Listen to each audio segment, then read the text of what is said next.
plena crecida de la exportación cárnica, con ganancias millonarias en el primer semestre del año y la suba constante de los precios en el mercado local sin caída de ventas, el frigorífico Canelones enviará desde el 13 de agosto a sus 700 trabajadores a seguro de paro durante 4 semanas. Sin embargo, en el año 2019, en una situación similar, se había anunciado el envío del seguro por 2 meses y terminaron siendo 15. La empresa justificó en este caso la medida por un error propio en la planificación productiva del año. Por eso, desde la Federación de Obreros de la Industria Cárnica se encendió una alerta y se anuncian medidas que podrían afectar a toda la industria, incluyendo las exportaciones.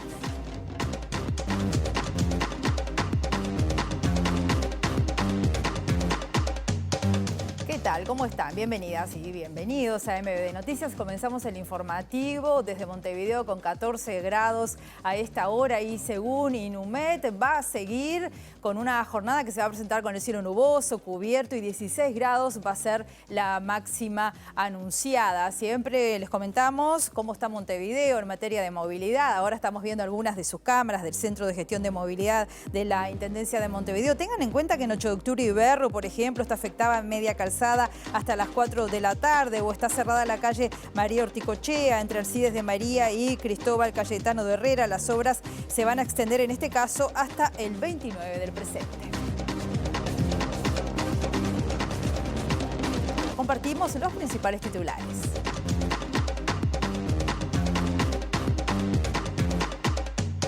A las 12 horas en Asunción se desarrolla la cumbre de presidentes del Mercosur, que desde hoy hasta final de año es presidido por Uruguay. Periodista de investigación en Cerro Largo fue amenazada de muerte por revelar operaciones del narcotráfico. Tus horas están contadas, le dijeron. Es una tarjeta amarilla con pecas, dijo el subsecretario de Vivienda Tabaré Hackenbruch sobre la actuación del directorio de la ANB por riesgo de pérdida millonaria. Cayó el gobierno de Mario Draghi en Italia y 2 partidos de extrema derecha lideran los sondeos para las elecciones de septiembre o octubre. Como hacemos siempre a esta hora, vamos a ver en qué están trabajando nuestros periodistas. Recibimos en primer término a Eduardo Delgado. Queremos saber en qué estás trabajando. Eduardo, ¿cómo estás? Bienvenido. Adelante, Eduardo. Gracias, Rosina. Buen mediodía. Ayer en la noche hubo un corte de energía en la zona de Parque Valle que afectó a decenas de hogares, y también un partido de fútbol que se jugaba en el Estadio Centenario entre los clubes Rentistas y Peñarol, que finalmente fue suspendido. En primer momento, UTE informó que ese corte se debió a un problema en la estación número 8 de Montevideo y que retornaría el servicio de unos 15 a 20 minutos. Finalmente, este retorno del servicio demoró poco más de una hora, y luego de eso UTE comunicó que se debió a problemas tanto técnicos como de seguridad justamente en las reparaciones. En minutos estaremos conociendo la posición de los trabajadores sindicalizados de UTE sobre la situación en general del ente y también de esta situación particular de corte de energía. Muy bien, muchas gracias, Eduardo. El otro móvil está a cargo de Martín Duarte. ¿Cómo estás, Martín? Bienvenido. Buen mediodía para ti también. ¿Por dónde te encontramos? ¿Cómo andás, Rosina? Bueno, un gustazo saludarlos. Estamos en la Plaza de los Olímpicos, precioso mediodía, un poquito fresquito, pero agradable. Y en un ratito nos vamos a meter de lleno con un tema que está preocupando, como veíamos en titulares, a la Federación de Obreros de la Industria Cárnica, concretamente con este anuncio del frigorífico de Canelones por Minerva Food, que es la multinacional que está al frente del frigorífico, donde se anuncia que aproximadamente entre 650 y 700 funcionarios serán enviados al seguro de paro por 4 semanas. Desde el gremio se entiende como preocupa la situación por el hecho que se pueda extender aún más, pero vamos a estar tocando este tema y también otros temas colaterales al tema carne. Puntualmente vamos a estar hablando del tema precios, entre otras cosas con Martín Cardoso, que es el presidente de FOICA, la Federación de Obreros de la Industria Cárnica, en un ratito aquí por MBD Noticias. Muchas gracias, Martín. Y la otra información excluyente también en esta jornada en materia periodística es que comenzó a las 12 horas en Asunción la cumbre de presidentes del Mercosur, que va a terminar con Uruguay asumiendo allí la presidencia pro tempore del bloque hasta fin de año. La apertura del encuentro la hizo el anfitrión, estamos hablando de Mario Abdo Benítez, que no se refirió ni directa ni indirectamente a las negociaciones iniciadas por fuera del bloque con China por parte de nuestro país. Luego tomó la palabra el mandatario argentino Alberto Fernández, cuyo país junto a Paraguay, son los que se oponen y ponen mayor resistencia a la flexibilización normativa reclamada por Uruguay. Fernández dedicó buena parte de su intervención a los desafíos que implica gobernar en tiempos de pandemia y en el marco de una guerra como la de Ucrania. Sobre el final de su mensaje, sí, se refirió directamente al presidente Lacalle Pou y la búsqueda de un TLC con China, señalando que ir de manera individual es un error. En este escenario tan difícil que nos toca enfrentar, lo único que yo pido a todos es que no nos ilusione la idea de separarnos, que no nos ilusione la idea de buscar soluciones individuales, que no nos ilusione la idea de que yo puedo salir con un proyecto propio que me alcance a mí. Porque todo eso es de corto aliento. Todo eso es de corto aliento. Yo no me niego en nada a analizar todo lo que haya que analizar en eso que mi querido Luis Lacalle llama flexibilización del Mercosur. No me niego en nada. No me niego en nada porque me doy cuenta que estoy viviendo en un mundo que está cambiando y que en ese cambio estamos caminando en la cornisa. Y yo no quiero que ninguno de nosotros se caiga de la cornisa. Yo lo que quiero es que todos sigamos transitando juntos este tiempo y que lo superemos juntos. Bien, y por su parte el presidente de la República, Luis Lacalle Pou, defendió en su parte oratoria la postura del país en la negociación de nuevos acuerdos con otros países y argumentó que eso no significa de ninguna manera una ruptura del bloque. Lacalle Pou dijo que para proteger a su país su gobierno buscará apertura de nuevos mercados. Vamos a compartir con ustedes más adelante las declaraciones del primer mandatario. Cambiamos de tema. La Federación de Funcionarios de la Salud Pública espera que la Comisión de Contralor de la Salud Mental comience a funcionar rápidamente, luego de estar acéfala y paralizada durante 10 meses. Pablo Silva, representante de la Federación en esta comisión, adelantó a MVD Noticias que va a trabajar para que los controles alcancen no solo el ámbito público, sino también al privado. Nosotros lo que creemos y algo que es fundamental para nosotros es que las clínicas privadas se ayornen también a lo que es la nueva ley de salud mental y cumplan con eso y que no simplemente hayan cambiado la carátula de lo que era antes. Bueno, antes teníamos una clínica, esto era una clínica psiquiátrica, ahora le cambiamos la carátula y tenemos una casa de medio camino. Entonces, para todo eso, ¿verdad?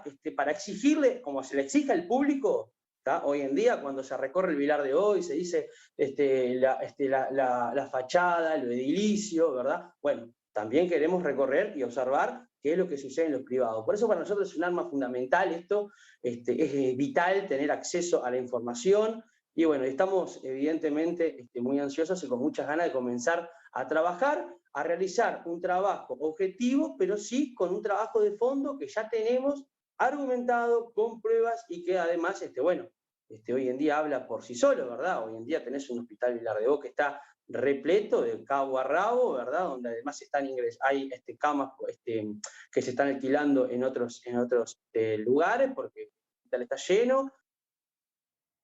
El subsecretario del Ministerio de Vivienda, Tabaré Hackenbruch, dijo que hubo un error, que por suerte no se perdieron los recursos y que se arregló a tiempo y, como dicen futbolísticamente, amarilla con pecas. Lo dijo obviamente que refiriéndose a las autoridades de la Agencia Nacional de Vivienda que, si bien contaban con un informe jurídico interno, no advirtieron sobre una posible pérdida millonaria para el Estado, lo que debió ser subsanado mediante una ley aprobada rápidamente en el Parlamento. Tras la aprobación en diputados y el Senado, de forma urgente, de una prórroga de 48 meses al plazo de prescripción de las deudas hipotecarias para las carteras del Ministerio de Vivienda, del Banco Hipotecario y la ANB, debido a que de no hacerlo el Estado podría perder hasta 400 millones de dólares, Hackenbruch hizo algunos comentarios en la radio M24. Mi opinión personal, como yo soy muy institucionalista, y en nuestro sistema presidencialista, yo puedo tener mis opiniones personales, pero en el cargo en el que estoy, mi opinión es la del presidente de la República. O sea, comparte esto que con un tirón de orejas está institucionalmente lo comparto. Puedo en mi fuero interno tener otra opinión, pero como institucionalista que soy y como integrante de una coalición de gobierno, la posición del presidente es mi posición. Pero me está dejando entrever que tiene otra posición, entonces.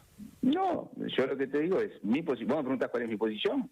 Mi posición es la que plantea el presidente. Hubo un error, por suerte no se perdieron esos recursos, se arregló a tiempo, podría haber sido mejor. Bueno, como dicen futbolísticamente, amarilla con pecas.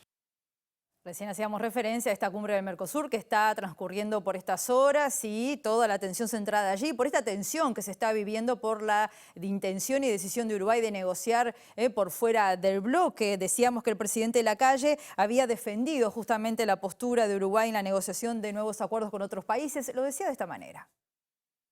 Uruguay terminó hace pocos días el estudio bilateral de factibilidad para iniciar las negociaciones de un tratado de libre comercio con la República Popular de China. Y lo vamos a empezar en breve. En breve día nuestros equipos se estarán juntando para empezar a negociar el tratado de libre comercio. Y por supuesto que avanzado a esa etapa, lo primero que pretendemos hacer es hablar con los socios del Mercosur. Es ir todos juntos. Lo que Uruguay no se va a amputar, porque le asiste el derecho y además el interés colectivo, porque esto no es una iniciativa de este gobierno, esta es una iniciativa de 2, 3 gobiernos hacia atrás.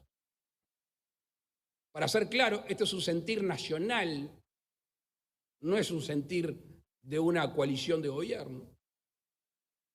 Avanzar en este sentido, y si podemos con los socios, mejor. Y por eso, finalizada esta etapa, hablaremos con los socios y los invitaremos a sumarse, ahí sí, a hacer un bloque con más potencia negociadora. Pero si no, el Uruguay va a avanzar. E insisto, tenemos la tranquilidad de que esto ni vulnera, ni erosiona, ni quiebra nuestra organización. Decía el presidente Fernández que hace 2 años salían los diarios eso y acá estamos. Y si vamos para atrás estoy seguro que lo dijeron otras veces.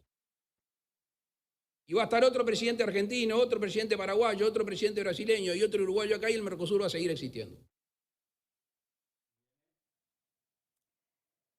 Es momento ahora de volver al móvil con Eduardo Delgado. Adelante, Eduardo. Ahí venimos.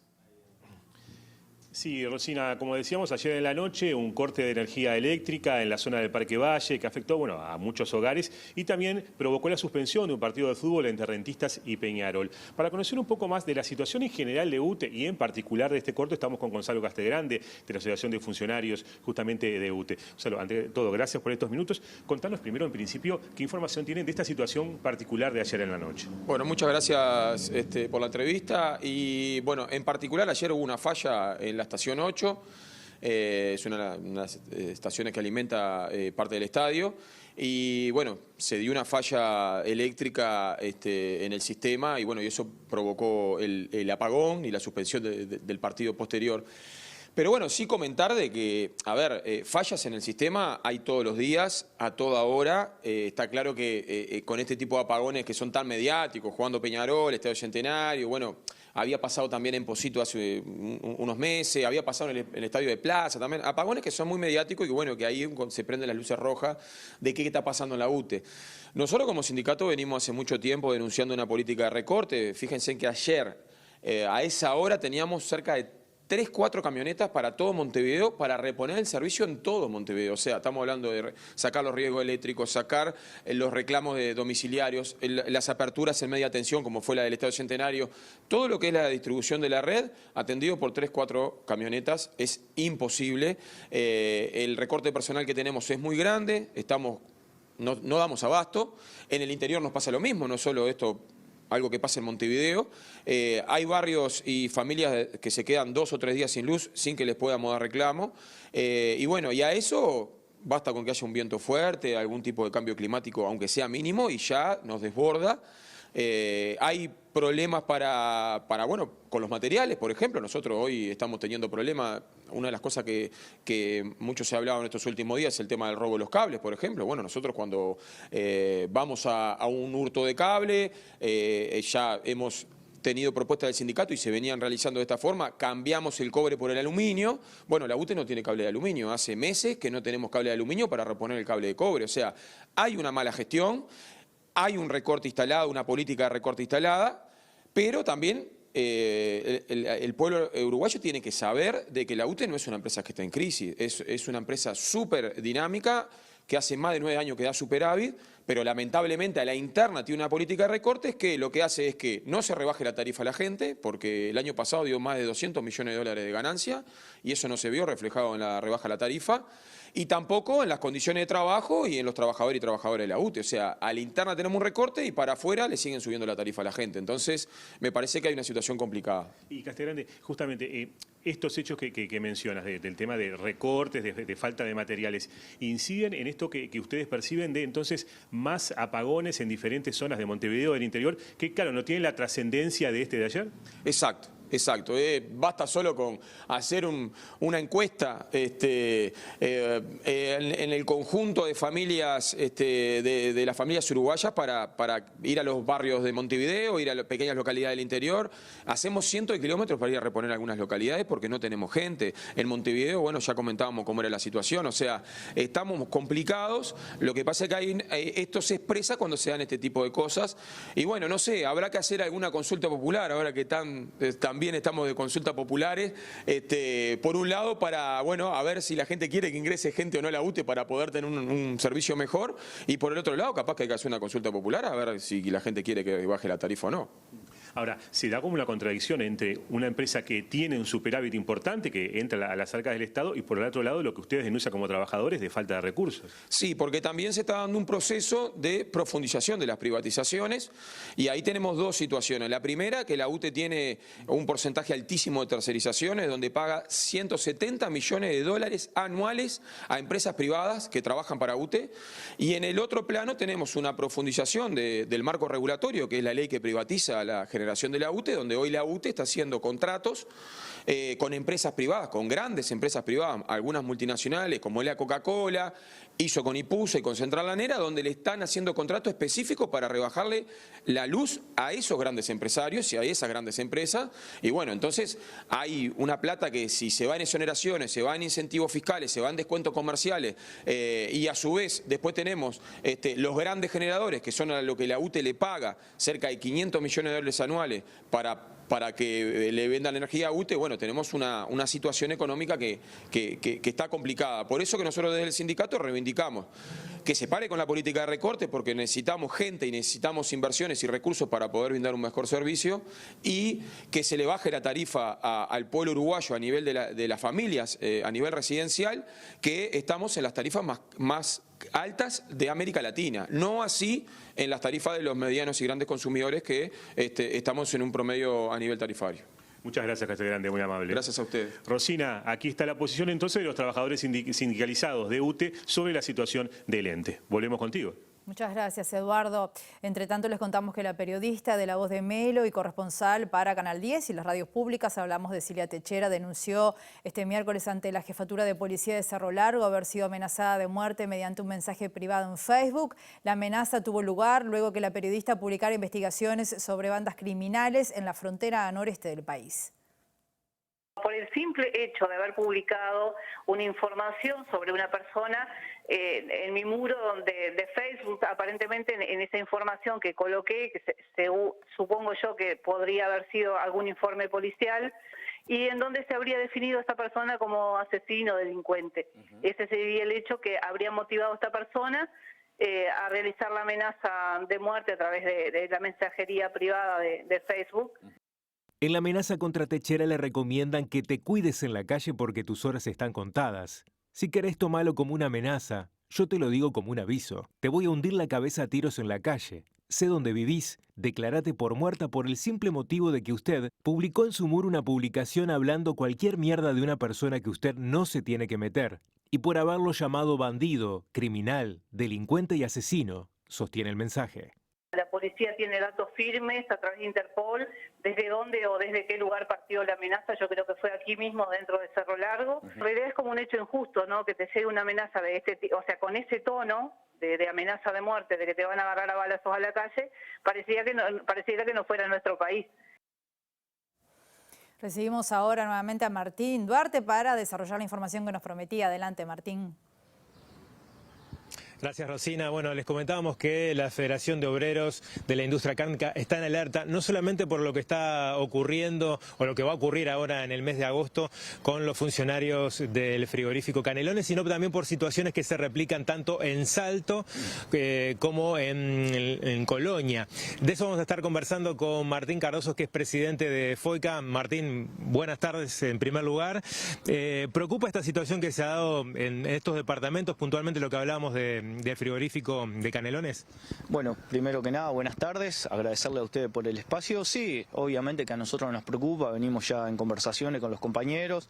Como bien decías, hay unas situaciones particulares en Salto, que ya hace más de mes y medio que están sin actividad por esto de la baja, que estamos en Presafra, los compañeros de Rosario, que es una situación extra comercial, una suspensión que tuvieron en el mercado chino, y bueno, ahora se nos presenta esto de los trabajadores de Canelones, que como les comentaba a ustedes, es una mecánica habitual más de las multinacionales que llevan en práctica ya hace años acá de ir rotando las plantas, seguros, licencia. Es una práctica habitual, bueno, que afecta a más de 500 trabajadores ahora, ¿no? Ahora, ¿cómo se explica para el televidente en momentos donde se habla de millonarias exportaciones por parte de los frigoríficos a mercados importantes como el chino, que podremos detenernos más adelante? ¿Cómo se explica esta situación del envío a seguro de desempleo como una práctica sistemática, ¿no? Sí, en realidad se da mucho en estos meses. Es real que si lo comparamos con julio del 2021 estamos por 30% abajo del volumen de faena. Es una práctica que se ha dado, como te decía, lo hacen las multinacionales, es como sistemático que lo hacen. Bueno, si vamos al 2021, que estamos batiendo récord, se trabajó, podría decir, una forma uniforme, pero también hay otra realidad que a veces eso no es la regla. Por más que nosotros vayamos batiendo récord de volumen de faenas, no es la regla que el trabajo sea uniforme, porque se concentra muchas veces en pocas empresas o en pocos frigoríficos de grandes portes. Hemos trabajado, las exportaciones han sido de niveles batiendo récord y hemos tenido trabajadores, plantas trabajando día por medio. Bien, por último, cortito, te quería preguntar antes de cerrar, ¿qué postura también tiene el sindicato en torno a un nuevo aumento del precio de la carne y cómo explicarlo, ¿no? Si bien tiene que ver con el volumen de consumo interno, pero ¿cómo explicarlo al televidente? Sí, nosotros, a ver, el mortal común o el que no está dentro de la industria frigorífica a veces hace ese razonamiento, que es lógico, como en un país ganadero la carne sale el precio que sale en la vitrina de la carnicería. Es un tema más complejo. Creo que el Uruguay es un tomador de precio, esto lo marca el mercado. Cuando China empieza a demandar, como está haciendo ahora, que se abrieron los puertos más importantes, que estaban en la recesión por tema de cuarentena, empieza a demandar carne, los productores ven esa señal que empiezan a demandar, suben el precio del ganado, los frigoríficos lo compran más caro y el abasto, que es menor acá también tiene que saber el televidente que del 80%, 85% de lo que se faena se exporta. Acá el consumo es muy bajo, el interno un 10, un 15%. El frigorífico compra las medias res más caras y obviamente que se lo vende a los abastos, a las carnicerías más caro. Y bueno, eso lleva a que en la vitrina esté más cara. Es un tema más complejo, no es tan fácil y lo marca el mercado. Mucha demanda del exterior, la carne acá va a subir, sin duda. Bueno, Martín, muchas gracias por estos minutos. No, gracias a ustedes por el espacio y saludos a ustedes y a la audiencia. Gracias. Compañeros, bueno, sigan por allí un poco la mirada de la Federación de Obreros de la Industria Cárnica en torno a este conflicto y también al precio de la carne.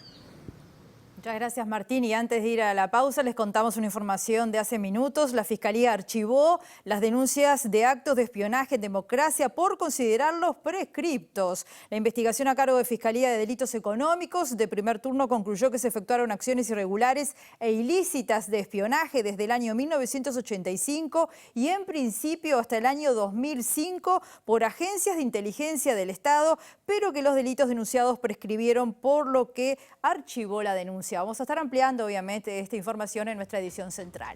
Hacemos la pausa muy breve, volvemos enseguida.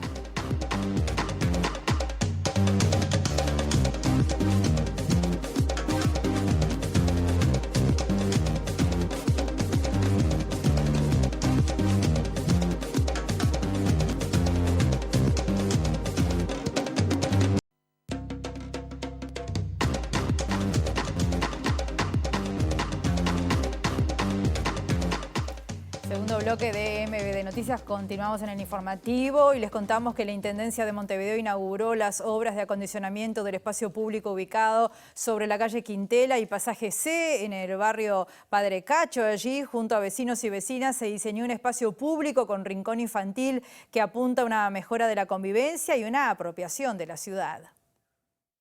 Desde diciembre de 2020, a través del Plan ABC, la Intendencia de Montevideo trabaja en el mejoramiento de la infraestructura en el barrio Padre Cacho, de la zona de San Martín y Camino Teniente Rinaldi. Allí se realizaron trabajos de mejora vial como construcción de caminería, cunetas, colocación de carpeta asfáltica y hormigón, perfilado de calles y mejora de los accesos a las viviendas.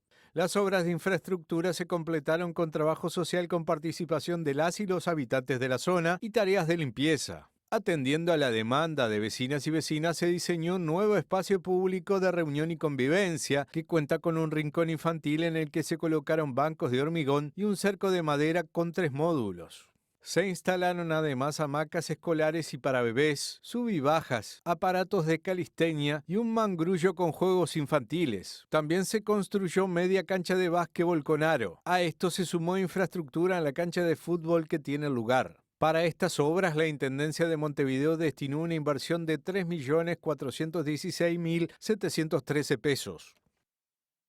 Nos vamos, los esperamos como siempre a las 19 horas. Que pasen muy bien.